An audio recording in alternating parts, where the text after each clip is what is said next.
Assalamualaikum warahmatullahi wabarakatuh.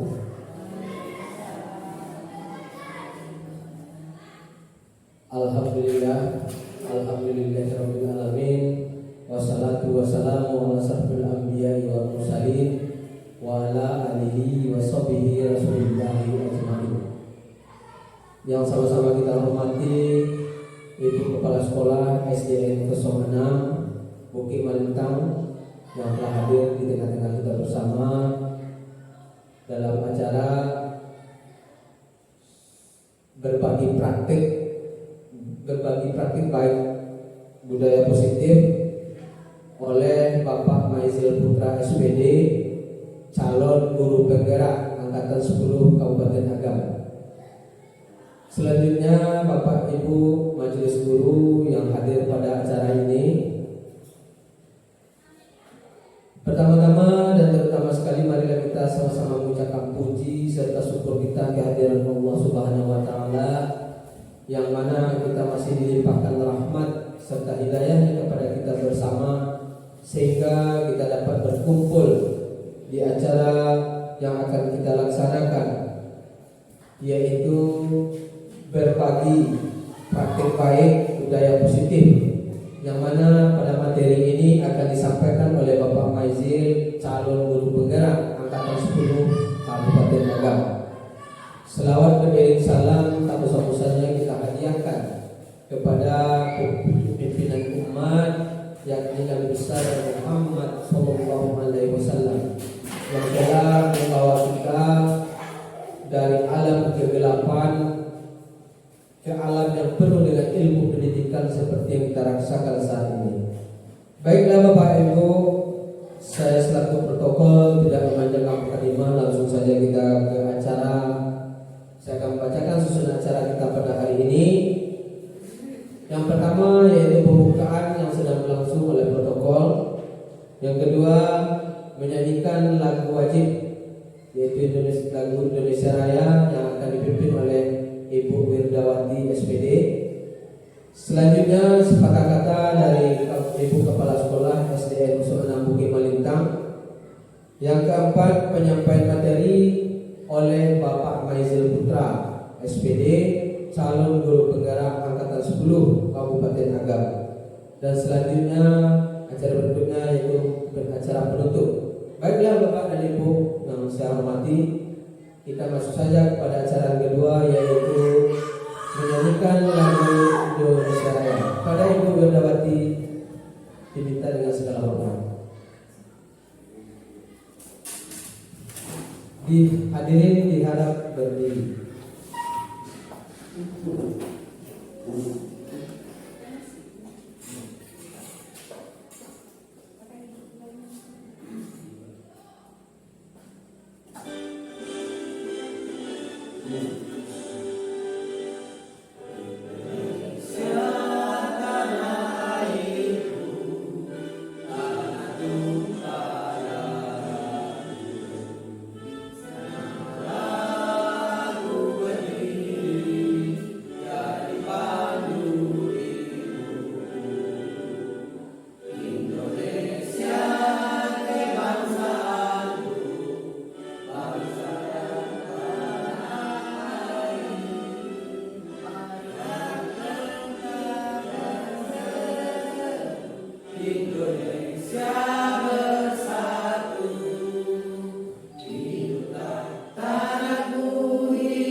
Hadirin dimohon duduk kembali.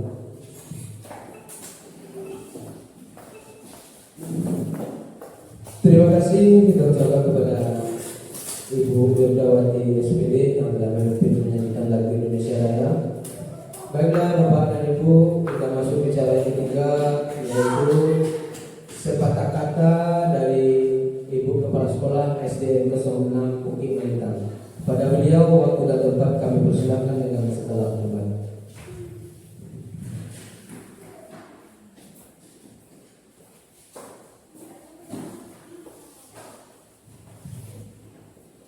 Assalamualaikum warahmatullahi wabarakatuh.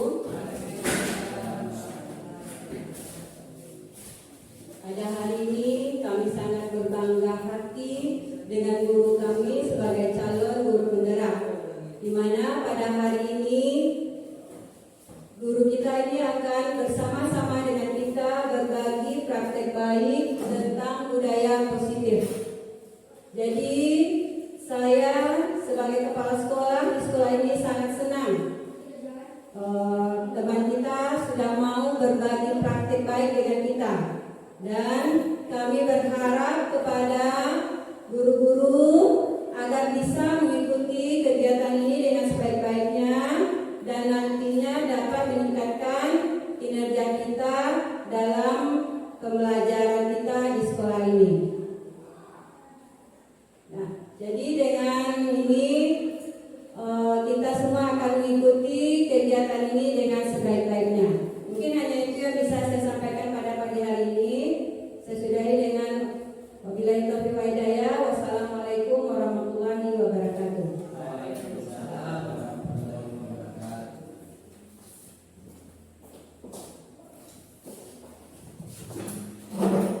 Terima kasih kita ucapkan kepada Ibu Kepala Sekolah yang telah memberikan sambutan dan sepatah kata di acara kita ini.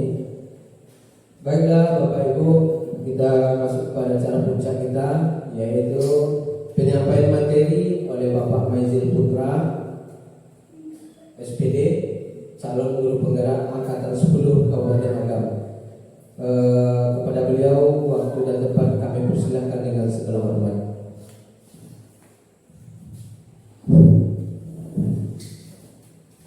Assalamualaikum warahmatullahi wabarakatuh. Waalaikumsalam warahmatullahi wabarakatuh. Alhamdulillahi arsala rasulahu bil huda wa dinil haq liyuzhirahu 'ala dini kulli walau karihal musyrikun walau karihal munafiqun. Pertama-tama marilah kita mengucapkan puji dan syukur kehadiran Allah Subhanahu wa taala yang mana telah memberikan rahmat dan karunia-Nya kepada kita bersama, sehingga kita bisa melaksanakan kegiatan pada hari ini. Selanjutnya, selawat dan salam tidak pula lupa kita curahkan kepada junjungan kita, yakni Nabi Muhammad SAW, yang mana beliau menjadi tuntunan kita, jadi teladan kita. Beliau memberikan pembelajaran di masa-masa itu, waktu di mana di Makkah, di Madinah terjadinya jahiliyah, di mana dia memberikan nilai-nilai kebaikan di tengah-tengah banyaknya terjadi nilai-nilai kejelekan. Mudah-mudahan kita bisa diberi semangat oleh beliau di yaumil akhir nanti. Amin amin ya rabbal alamin. Baiklah Bapak dan Ibu semua, saya mengucapkan terima kasih atas waktu dan kehadirannya Bapak dan Ibu yang telah meluangkan waktunya menghadiri acara yang mana saya sebagai guru penggerak angkatan 10 itu mendapatkan tugas melakukan berbagi praktek baik. Jadi di sini saya ingin berbagi praktek baik kepada Bapak dan Ibu semua, yaitu mengenai budaya positif.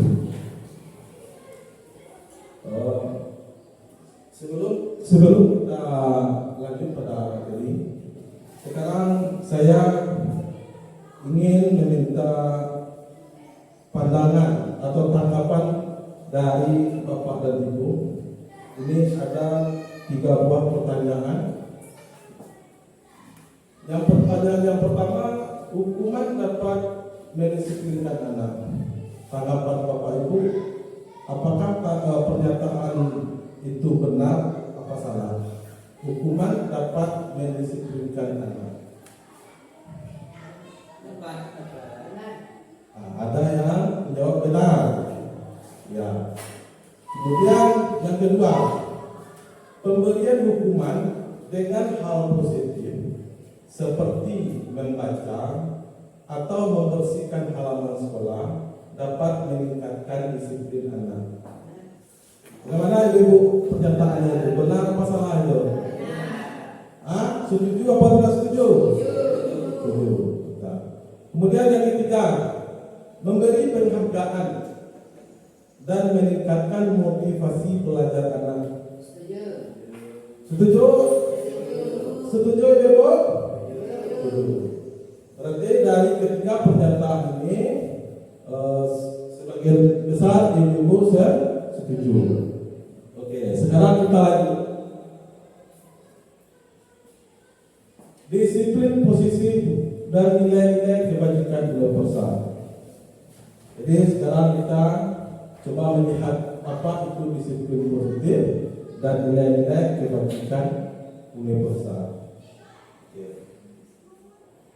Sekarang coba Bapak Ibu perhatian ke depan. Ini ada sebuah perubahan paradigma. Ini ada sebuah kegiatan. Ada A dan ada B. Anggap saja A ini orang, yang B ini orang. A ini Bapak Ibu dan B adalah teman Bapak Ibu.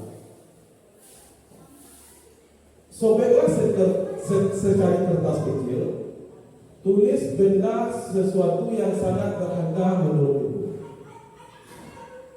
Letakkan di salah satu tangan Ibu dan Bapak dan genggam benda tersebut dengan segala daya.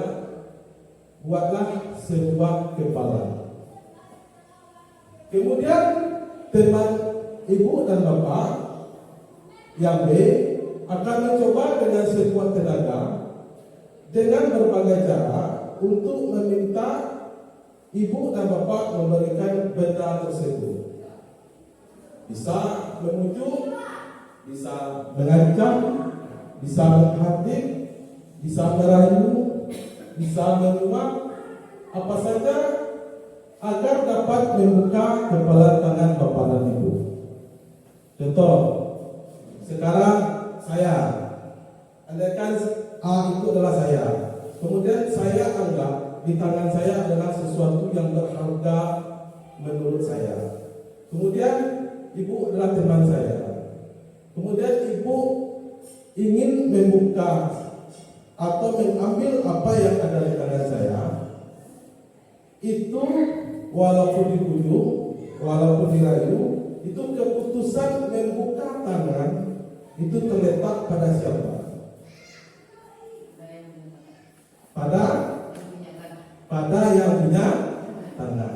Berarti apapun yang terjadi di luar kita, eksternal itu, apapun yang terjadi di luar kita, yang menjadi keputusan, apa yang menjadi keputusan kita, yang menjadi nilai-nilai kebaikan kita yang mempunyai kendali dalam hal itu. Jadi di sini maksudnya tadi itu yang kita yang punya kendali itulah motivasi intrinsik. Maksudnya motivasi yang ada di dalam diri kita, bukan motivasi dari orang lain. Oke, itu sebuah paradigma, perubahan paradigma. Oke, sekarang kita lanjut. Perubahan paradigma, stimulus respon, teori kontrol dan teori pilihan. Siapa yang sesungguhnya memiliki kontrol? Yang saya katakan kontrol, yang memegang tangan. Stimulus respon. kita mencoba mengubah orang agar pandangannya sama dengan kita. Perilaku buruk dilihat sebagai suatu kesalahan. Orang lain bisa mengontrol saya bisa mengontrol orang lain. Pemaksaan ada pada saat bujukan gagal. Model berpikir menang atau kalah. Sekarang dirubah paradigmanya. Kita berusaha memahami pandangan orang lain tentang dunia. Semua perilaku memiliki tujuan. Hanya ada yang bisa mengontrol diri. Hanya Anda yang bisa mengontrol diri Anda, bukan orang lain. Tidak bisa mengontrol orang lain. Kolaborasi dan konsensus menciptakan pilihan-pilihan baru. Model berpikir menang, bukan menang kalah. Itu paradigma baru. Sekarang kita lanjut. Di sini saya nanti akan menjelaskan tentang disiplin positif, teori dari Dr. William Glasser, yang mana Anda tidak bisa mengontrol orang lain, hanya ada yang bisa mengontrol diri Anda. Itu arti makna disiplin. Anda tidak bisa mengontrol orang lain, hanya Anda yang bisa mengontrol diri Anda. Itu makna dari disiplin. Kemudian nanti kita akan belajar, akan melihat apa itu tentang semua perilaku memiliki tujuan. Apa itu teori motivasi. Kemudian kita belajar mengenai 5 posisi kontrol. Kemudian kita akan melihat 5 kebutuhan dasar manusia. Jadi ada 4 nanti selanjutnya yang akan kita lihat. Yang pertama makna disiplin, yang kedua teori motivasi, yang ketiga 5 posisi kontrol, dan yang keempat 5 kebutuhan dasar manusia. Oke, kita lihat satu-satu. Makna disiplin. Apakah makna disiplin? Disiplin berasal dari bahasa Latin disciplina, yang artinya belajar. Makna asal dari kata ini berkonotasi dengan disiplin diri dan murid-murid protes dan Plato. Disiplin ini membuat orang mengenali potensinya menuju sebuah tujuan, apa yang dia hargai. Namun dalam budaya kita, makna kata disiplin telah berubah menjadi sesuatu yang dilakukan seseorang pada orang lain untuk mendapatkan kepatuhan. Kecenderungan umum adalah menghubungkan kata disiplin dengan ketidaknyamanan, bukan dengan apa yang kita hargai atau pencapaian suatu tujuan mulia.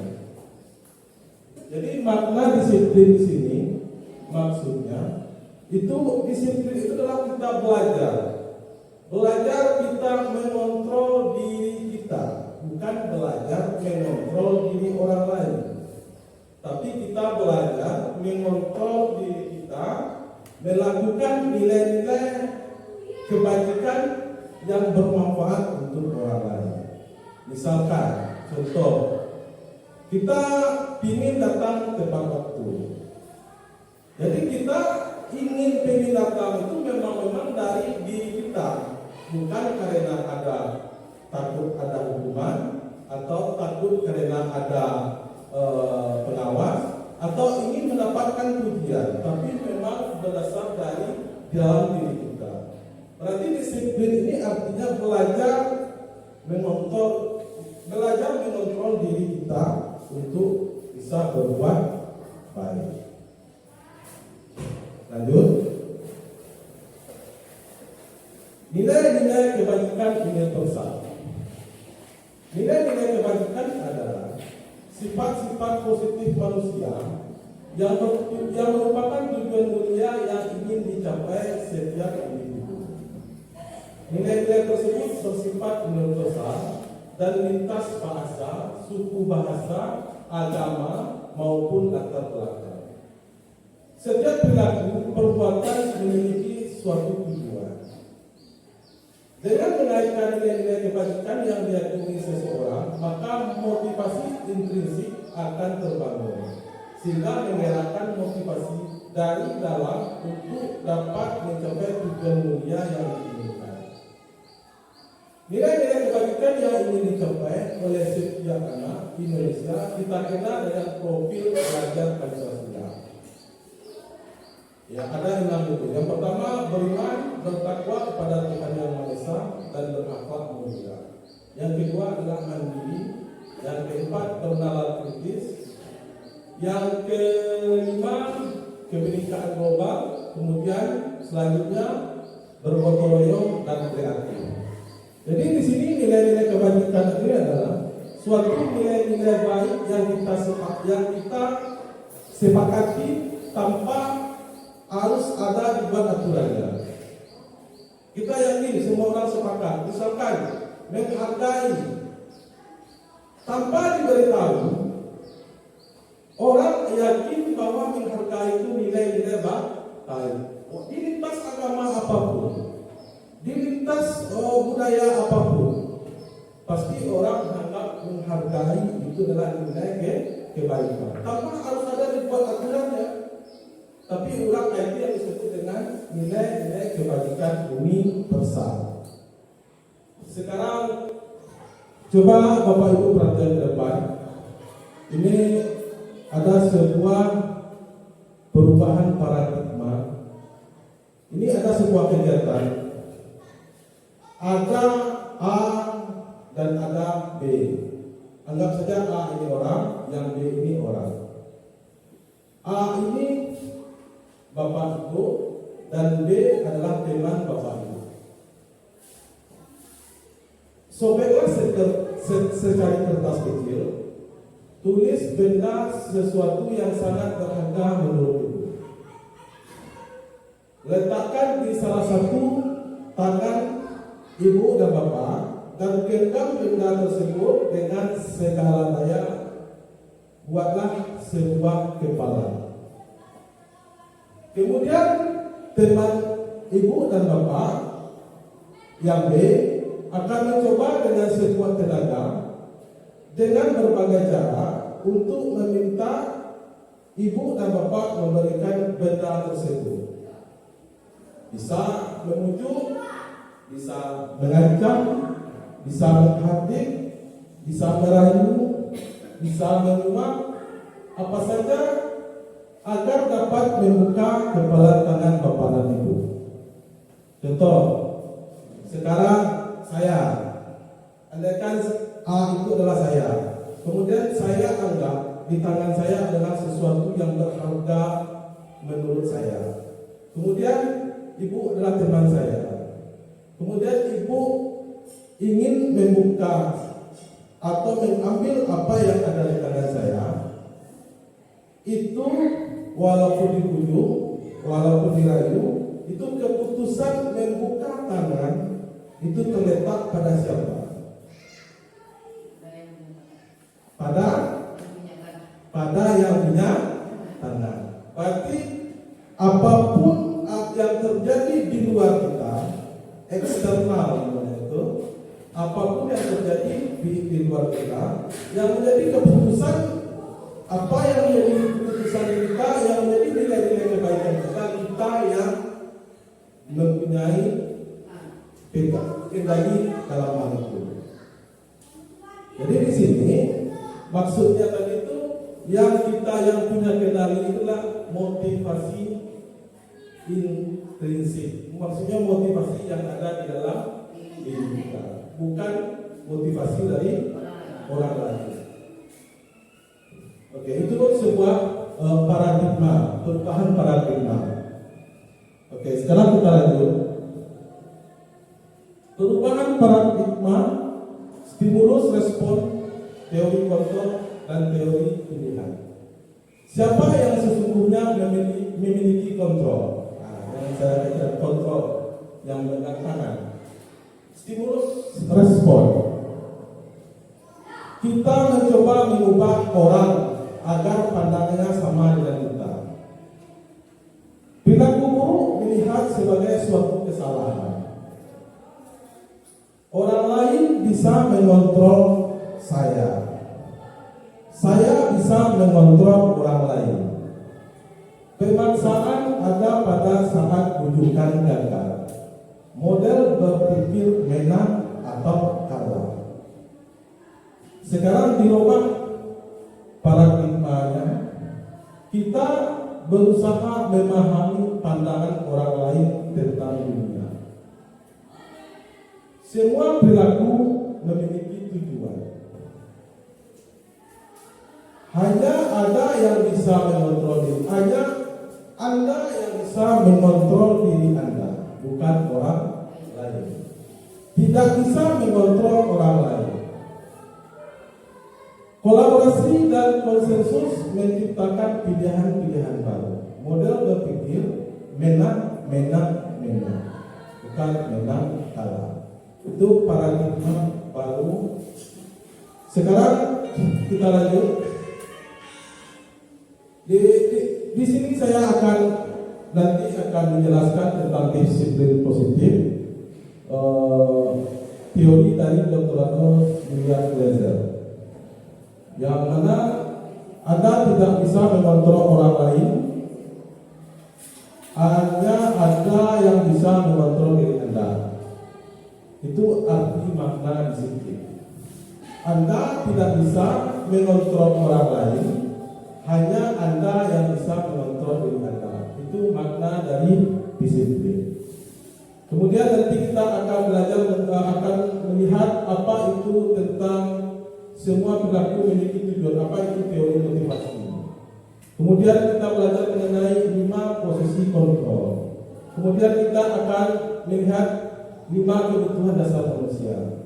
Jadi ada 4 nanti selanjutnya yang akan kita lihat. Yang pertama makna disiplin, yang kedua teori motivasi, yang ketiga 5 posisi kontrol, dan yang keempat 5 kebutuhan dasar manusia. Oke, kita lihat satu-satu. Makna disiplin. Apakah makna disiplin? Disiplin berasal dari bahasa Latin disciplina, yang artinya belajar.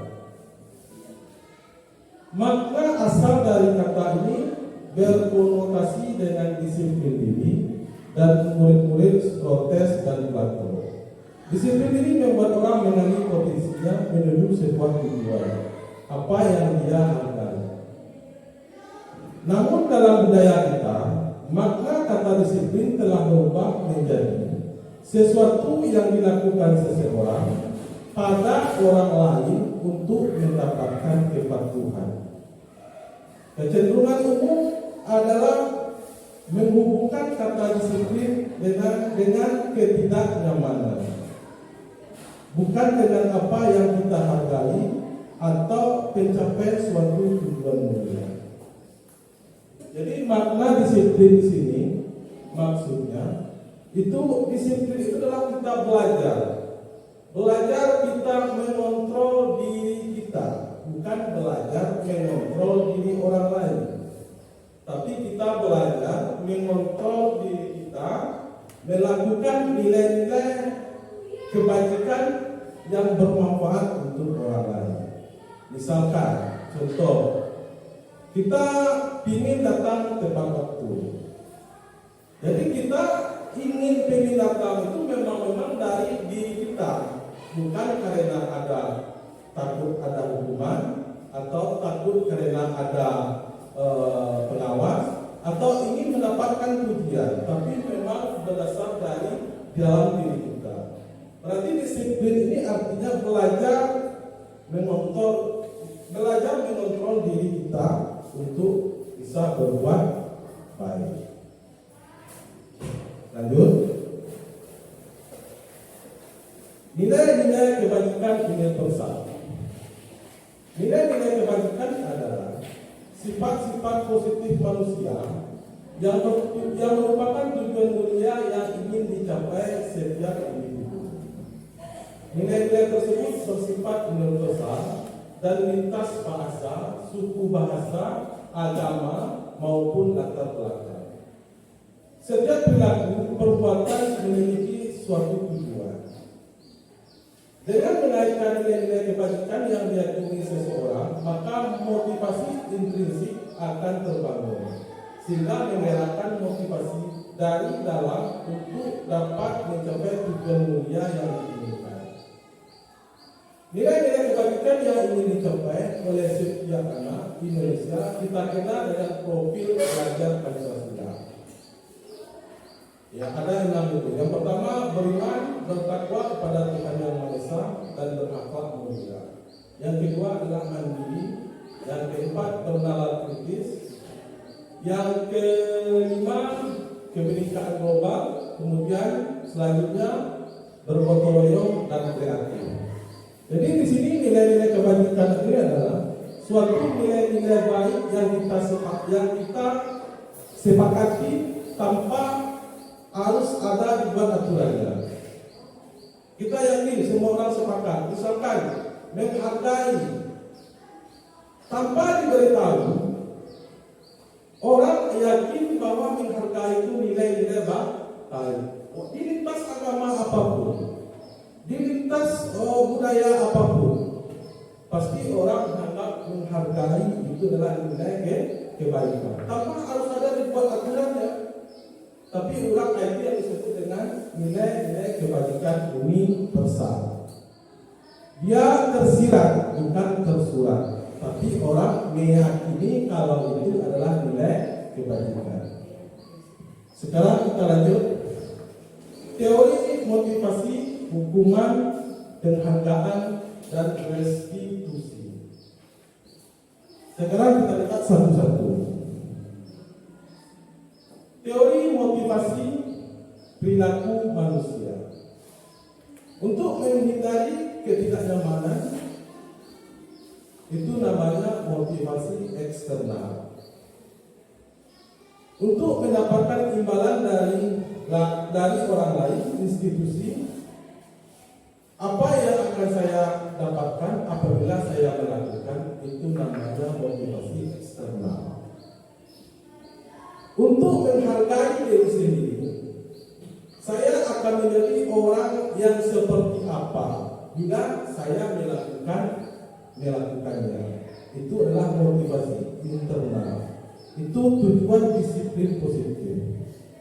Jadi disiplin positif ini tujuannya kita membangkitkan motivasi diri masing-masing siswa, masing-masing guru, dan lingkungan di sekolah. Bukan kita melihat dari motivasi eksternalnya, tapi dari motivasi internalnya. Kalau motivasi itu datangnya dari dalam diri, maka akan melekatnya jangkanya panjang. Kalau motivasi itu datangnya dari eksternal, maka melekatnya ke diri kita itu jangkanya pendek.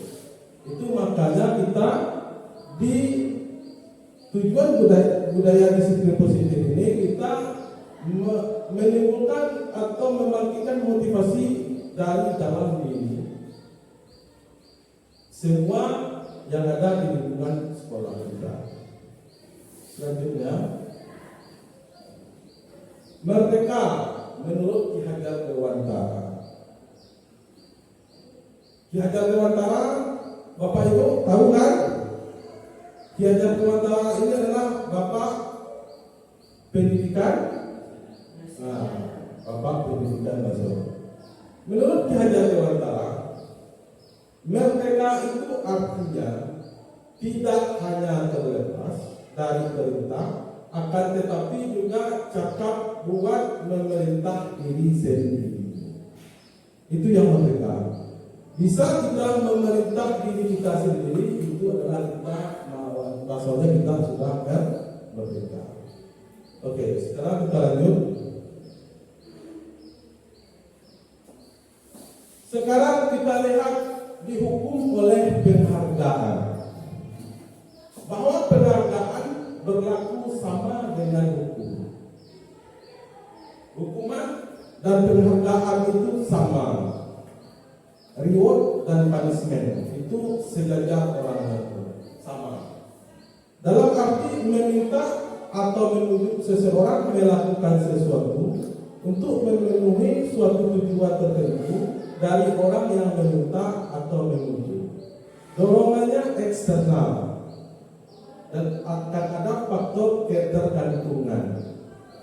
Beberapa dampak dari pemberian penghargaan menurut Al-Fiqh itu dampak kalau kita memberikan penghargaan atau penghukuman, reward atau punishment. Pertama, pengaruh jangka pendek dan jangka panjang. Jadi kalau kita reward itu biasanya jangka pendek. Contoh, kita kini ingin anak kita itu datangnya tepat waktu. Jadi kita kasih reward siapa yang datangnya tepat waktu, dia akan kita kasih misalkan sebuah bingkisan atau hadiah. Nanti apabila sudah tidak lagi kita kasih hadiah, maka anak tadi itu akan kembali dia tidak disiplin lagi. Karena dia disiplin itu mengharapkan hadiah. Berarti motivasinya adalah eksternal. Kemudian penghargaan menghukum. Kemudian yang selanjutnya adalah penghargaan mengurangi ketepatan. Yang selanjutnya adalah penghargaan tidak efektif. Selanjutnya adalah penghargaan merusak hubungan. Jadi memberikan reward tidak selalu baik. Ada juga memberikan reward itu tidak baik. Sekarang kita lanjut.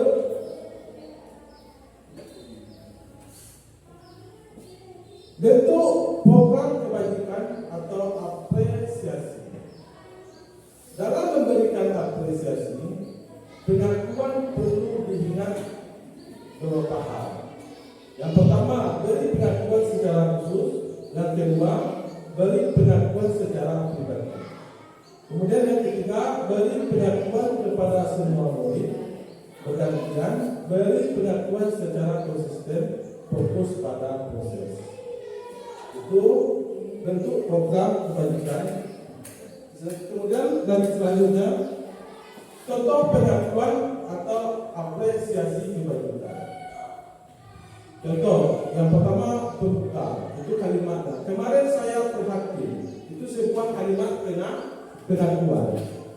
Kemarin saya perhatikan, berarti kita mengucapkan suatu kalimat prihatin. Nilainya apa? Nilainya berarti kita mempunyai nilai orang yang empati kepada seseorang. Kemudian situasinya apa? Itu pada saat kita menolong atau berkelas kita. Kemudian saya menghargai ibu kepala sekolah misalnya. Saya menghargai teman-teman sejawat saya. Saya menghargai wali murid saya. Itu saya menghargai itu adalah ucapan bahwa kita adalah peduli terhadap sesama. Kemudian nilainya apa? Kepedulian. Berarti dalam diri kita ada nilai kepedulian.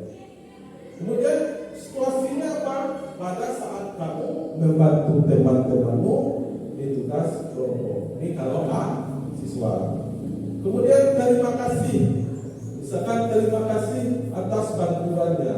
Terima kasih atas pemberiannya. Itu merupakan rasa tanggung jawab kita mengucapkan rasa terima kasih kepada seseorang. Itu nilainya adalah nilai rasa tanggung jawab. Situasinya adalah pada saat kamu memungut kertas-kertas yang berserakan di lantai. Kemudian kita lanjut. Tindakan guru. Ini adalah beberapa tindakan guru. Kemudian kita lihat apakah tindakan guru itu hukuman atau konsekuensi. Kita lihat. Yang pertama, mencatat 10 kali dalam buku kalimat Saya tidak akan terlambat lagi karena terlambat ke sekolah. Saya tidak akan terlambat sekali karena terlambat ke sekolah. Ini adalah hukuman atau konsekuensi menurut Bapak dan Ibu. Apa?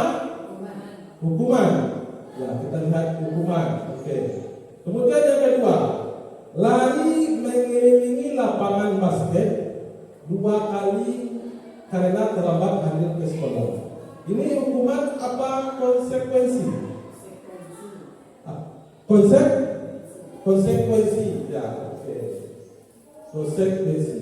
Nanti kita lihat ya, apakah pandangan kita sama dengan nanti jawaban yang sebenarnya. Kemudian kita lihat, murid diminta untuk push up 5 kali karena tidak menggunakan masker ke sekolah. Itu hukuman atau konsekuensi? Apa? Konsekuensi. Ya. Sekarang kita lanjut, menggantikan kertas tugas teman yang telah dicoret-coret. Itu hukuman atau konsekuensi?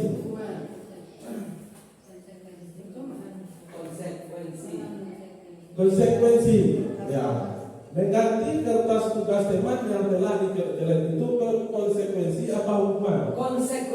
Konsekuensi. Ya. Sekarang kita lanjut lagi.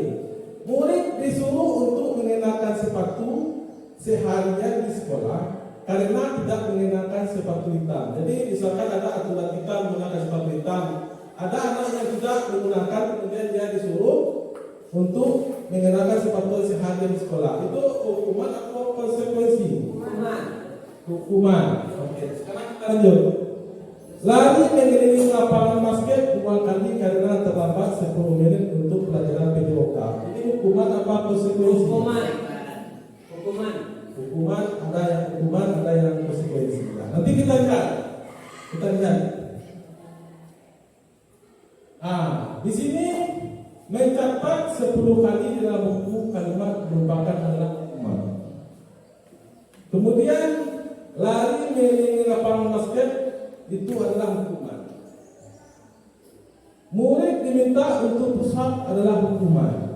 Menggantikan kertas tugas teman yang sedang dicoret-coret adalah konsekuensi. Membersihkan tumpahan air di meja tulis merupakan konsekuensi. Murid disuruh mengenakan sepatu seharian adalah hukuman. Lari mengelilingi lapangan basket 2 kali karena terlambat 10 menit adalah konsekuensi. Berapa ini konsekuensi di sini? Hukuman. Sekarang kita lihat. Di sini lari konsekuensi, di sini lari hukuman. Kita lihat perbedaan hukuman dan konsekuensi. Hukuman, sesuatu yang menyakitkan harus terjadi membuat anak sakit fisik maupun hati untuk jangka waktu lama. Kalau konsekuensinya, sesuatu harus terjadi membuat anak merasa nyaman dalam jangka waktu pendek. Hukuman yang kedua, ciri-ciri perbedaannya, anak membenci kedisiplinan paksaan. Anak menghargai disiplin stimulus tanggapan. Mendorong anak menyakiti diri sendiri. Kalau konsekuensi, mendorong anak agar mudah menyesuaikan diri. Kemudian kalau konsep diri yang buruk, anak belajar untuk menyembunyikan kesalahan. Konsep diri yang baik, anak belajar untuk mematuhi peraturan. Kemudian marah, rasa bersalah, dipermalukan, merasa tak dihargai. Kalau hukuman.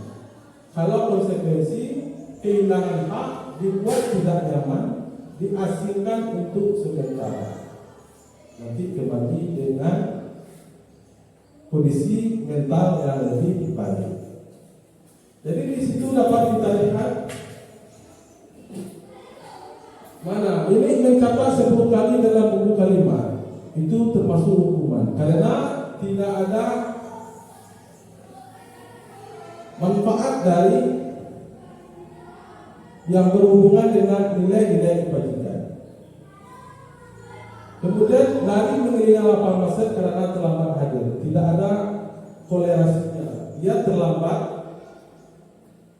Mengapa dia disuruh lari? Berarti itu hukuman. Contoh membuat keyakinan kelas.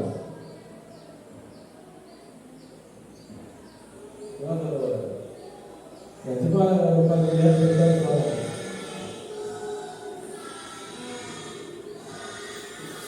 Jadi di sini kita lihat kepada anak kita itu dia membuat sendiri apa yang dia ingin yakini bersama-sama dengan kita.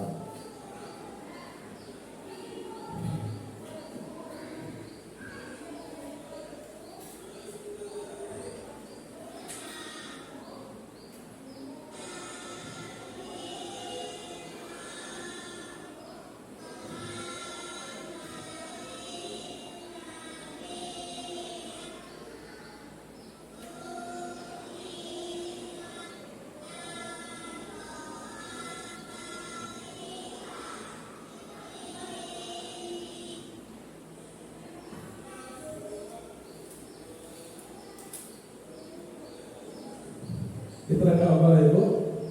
Baik.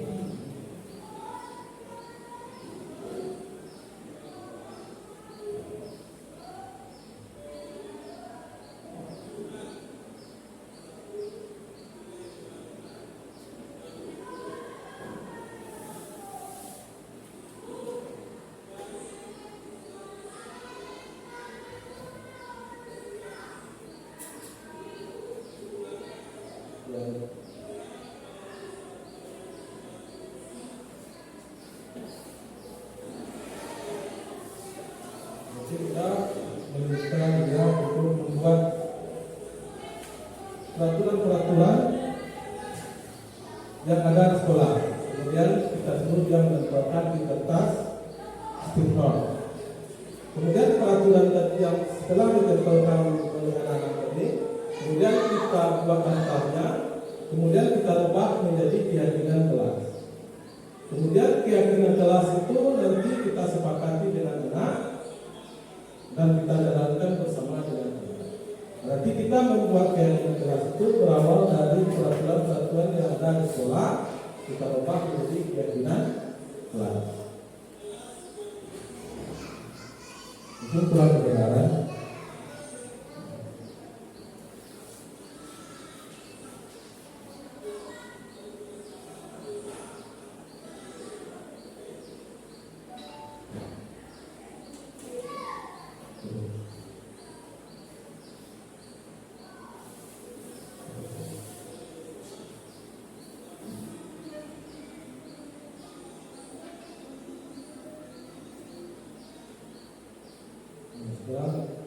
Lanjut.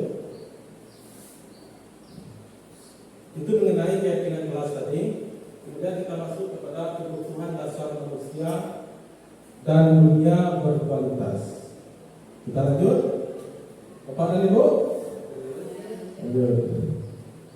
Kebutuhan dasar manusia. Jadi kita manusia itu dilahirkan mempunyai kebutuhan dasar.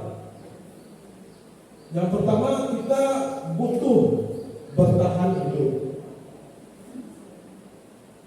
Kemudian yang kedua, kita butuh kasih sayang dan rasa berterima. Yang ketiga, kita butuh kesenangan. Yang keempat, kita butuh kebebasan. Yang kelima, kita butuh kekuasaan. Ini adalah merupakan kebutuhan dasar kita sebagai manusia. Pasti kita kalau sebagai manusia, kelima-limanya ini ada di dalam diri kita. Bertahan hidup, kita makan, kita ingin tempat tinggal. Tidak ada manusia yang ingin tempat tinggal, ya kan? Pasti dia butuh. Selanjutnya kasih sayang, kesenangan, kebebasan, penguasaan. Sekarang kita lihat selanjutnya. Kebutuhan dasar manusia, bertahan hidup. Kita butuh makanan, kita butuh pakaian, kita butuh tempat tinggal, kita butuh keamanan dan kesehatan. Itu merupakan kebutuhan dasar kita, bertahan hidup. Kemudian yang kedua, kita butuh kasih sayang dan rasa diterima. Rasa diterima dipedulikan, berbagi, kerjasama, dan menjadi bagian dari kelompok lain. Pasti kan, kalau kita di dalam suatu kelompok, kalau kita dicuekin orang untuk dalam kelompok kita akan merasa kalau kita tersisih. Karena di dalam diri kita itu ada ingin rasa diterima dan kasih sayang. Kemudian penguasaan, harga diri, keinginan untuk dianggap, memimpin, berpartisipasi, diakui dan didengar. Itu penguasaan. Kita mempunyai harga diri yang selalu kita sebut. Harga diri awak. Itu menandakan kalau kita adalah mempunyai kecerdasan sebagai penguasaan. Kemudian kebebasan, mandiri, memilih pilihan, mencoba hal baru, dan mampu mengendalikan arah diri kita. Kemudian kesenangan, bermain, humor, antusias, dan tertawa. Itu kebutuhan. Itu kalau ada yang selalu tertawa, itu jangan dianggap orang gila. Kadang dia butuh juga itu tertawa karena dia sebagai manusia. Jangan bilang Allah. Lanjut. 5 posisi kontrol. Kita lihat apa itu 5 posisi kontrol. 5 posisi kontrol. Yang pertama, posisi kontrol itu penghukum. Yang kedua, berbuat rasa bersalah. Kemudian teman. Kemudian pemantau. Kemudian manajer. 5 posisi kontrol ini yang paling itu kalau penghukum itu adalah contohnya mungkin menghardik, menunjuk, menyakiti atau menyindir. Kalau guru yang berbuat, kalau lama tidak melakukannya, awas ya, rasakan, ayo saya salahkan. Itu merupakan penghukuman. Kemudian muridnya pasti saya tidak akan begini. Misalkan ada murid yang berbuat salah, kita beri, cabai itu bisa balanya itulah. Kemudian pasti muridnya tidak akan senang. Juga Pak Bos ya. Itu posisi penghukum, itu posisi kontrol kita. Kalau kita mungkin di sekolah, kalau saya sendiri, saya merasa di posisi penghukum kalau tidak membuat bersalah. Kalau membuat bersalah ini seperti ini, misalkan ada anak yang salah, Bapak sudah ingatkan, kan terlambat itu tidak baik. Nanti Bapak takut Bapak yang gerak sama kepala sekolah, nanti Bapak tidak dapat gaji, negara kamu. Jadi anak tadi merasa terpukul, dia bersalah. Kemudian kalau teman ini bisa kita selalu bercanda dengan anak, selalu kalau menyampaikan sesuatu selalu tertawa. Kalau misalkan membuat hukuman kepada anak kita sambil tertawa, itu adalah posisi kontrol sebagai teman. Kalau pemantau itu kita mulai menghitung dan mengukur apa peraturan, apa konsekuensinya, apa yang akan terjadi sekarang dan apa yang telah kamu lakukan. Kemudian menyesuaikan bila diawasi. Kemudian saya akan mendapatkan beberapa bintang kalau melakukan hal tersebut. Itu pemantau. Pemantau itu kita misalkan ada anak yang berbuat, kita panggil, hai sini. Sekarang jam berapa? Jam 8 Pak. Kamu berarti kamu terlambat atau tidak? Terlambat. Kalau terlambat apa hukumannya? Ini. Nah, itu sebagai pemantau. Kemudian posisi sebagai manajer. Itu mengajukan pertanyaan, apa yang kita yakini dan apa yang meyakini hal tersebut. Kalau kamu meyakininya, kamu memperbaikinya, menguatkan watak kita. Ini cirinya. Sekarang kita lanjut.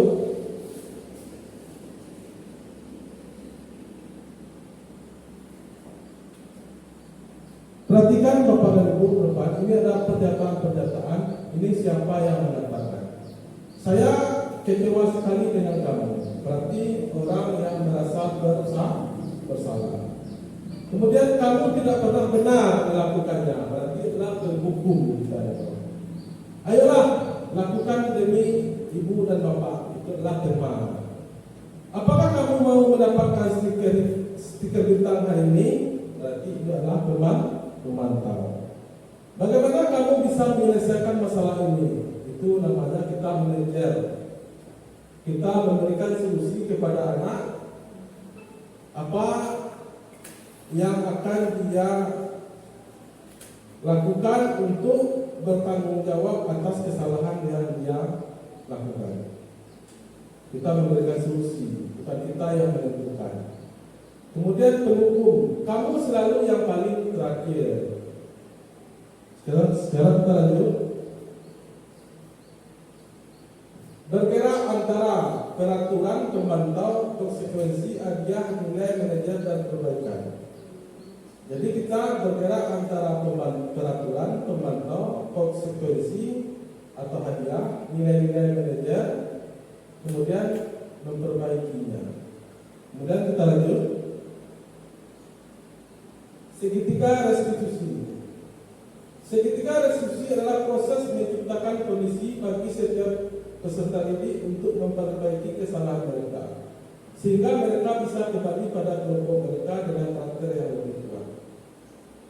Segitiga restitusi ini adalah proses menyelesaikan masalah anak. Misalkan ada anak yang bermasalah, untuk menyelesaikannya kita bisa menggunakan segitiga restitusi. Apa itu segitiga restitusi? Mari kita lihat. Segitiga restitusi ini adalah ada 3 tahapan. Yang pertama, yang paling dasar sekali adalah menstabilkan identitas. Kemudian yang ketiga adalah validasi kebutuhannya atau validasi kesalahannya. Kemudian yang terakhir, yang ketiga adalah menanyakan keyakinan kelas dia. Berarti kalau ada anak yang bermasalah, kita bisa menerapkan segitiga restitusi. Ada 3 tahapan segitiga restitusi. Yang pertama itu menstabilkan identitas. Yang kedua adalah validasi kesalahan. Yang ketiga adalah menanyakan keyakinannya. Kemudian kita lanjut. Apa itu menstabilkan identitas? Untuk membuat anak-anak merasa gagal karena berbuat salah menjadi positif dalam dirinya. Guru berkata, berbuat salah itu hal yang manusiawi. Tidak ada manusia yang sempurna. Bapak dan ibu juga buat kesalahan. Kita pasti bisa menyelesaikan permasalahan ini. Bapak dan ibu tidak tertarik untuk menjadi. Berarti ini kata-kata yang membuat menstabilkan identitas benar. Misalkan ada anak yang berbuat salah.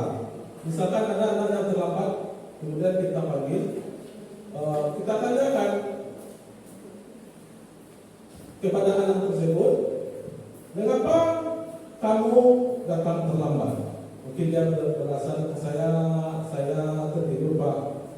Oke, baik, kamu tertidur. Mungkin bisa kita pilih jawaban kalimat di antara ini untuk menstabilkan identitas. Mungkin bisa kita pilih ini, misalkan di atas, tidak ada manusia, tidak masalah, tidak ada manusia yang sempurna. Bapak ibu juga berbuat salah. Misalkan ada yang salah, kita ucapkan tidak masalah berbuat salah karena manusia itu tidak sempurna. Bapak dan ibu juga ada berbuat salah. Itu berarti kita sudah menstabilkan identitas kita. Ini kalimat-kalimat yang kita gunakan kepada anak untuk menstabilkan identitas kita. Kemudian kita lanjut. Validasi kebutuhan. Membantu murid mengenali basis dan kebutuhan dasar yang ingin dipenuhi ketika melakukan kesalahan. Pada dasarnya setiap tindakan manusia tujuannya adalah memenuhi kebutuhan dasar. Apakah itu penguasaan, kebebasan, kasih sayang, dan rasa diterima, kesenangan atau bertahan hidup. Ini kalau pada dari sisi tidak kebutuhannya itu kita guru bertanya, contohnya ini kalimatnya. Kamu bisa saja kan melakukan hal yang lebih buruk, tapi kamu tidak melakukannya. Kamu pasti punya alasan mengapa melakukannya. Apa yang penting bagi kamu? Kamu boleh tetap berusaha menjadi sikap itu, tapi tambahannya sikap yang lain. Ini contoh-contoh kata-kata yang kita ucapkan kepada anak ketika anak dalam masalah. Ini kata-kata ini menandakan kita memvalidasi kebutuhan anak. Selanjutnya, meyakinkan keyakinan, menanyakan keyakinan. Anak melihat kesalahannya dihubungkan dengan norma sosial dan nilai-nilai yang berdasar manusia berinteraksi dengan orang lain. Guru berkata, apa nilai yang kita percaya di kelas sekolah kita? Nilai-nilai universal apa yang telah kita sepakati? Kelas yang ideal itu seperti apa sih? Kamu ingin menjadi anak seperti apa? Nah, ini kata-kata untuk menanyakan keyakinan kepada anak. Berarti ada 3 tahapan yang kita gunakan untuk menyelesaikan masalah yang terjadi pada anak. Yang pertama kita stabilkan identitasnya, kemudian kita validasi kebutuhannya, yang ketiga baru menanyakan keyakinannya. Sekarang kita lanjut. Ini kemudian kita lanjut refleksi. Silakan Bapak dan Ibu buka HP-nya. Silakan Bapak Ibu buka HP-nya. Saya kirimkan link grup. Kemudian lihat di grup linknya. Ini merupakan Google Form.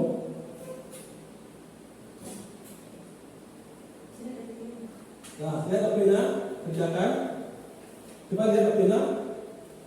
Coba kerjakan refleksi tadi di Google Form.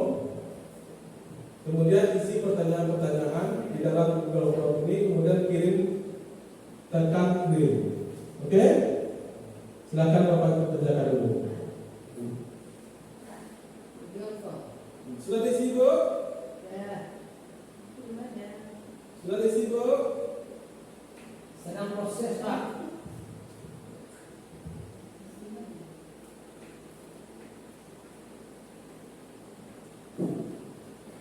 Sudah diisi? Oke, nanti jawabannya saya lihat. Nanti saya refleksi sendiri. Oke, mungkin itu penyampaian dari berbagai praktik dari saya yang merupakan tugas dari pendidikan guru penggerak, yang mana saya disuruh belajar itu berbagi praktik baik. Mungkin namanya belajar banyak ada yang salah, saya mohon maaf. Mungkin saya akhiri. Wabillahi taufiq wal hidayah. Wassalamualaikum warahmatullahi wabarakatuh.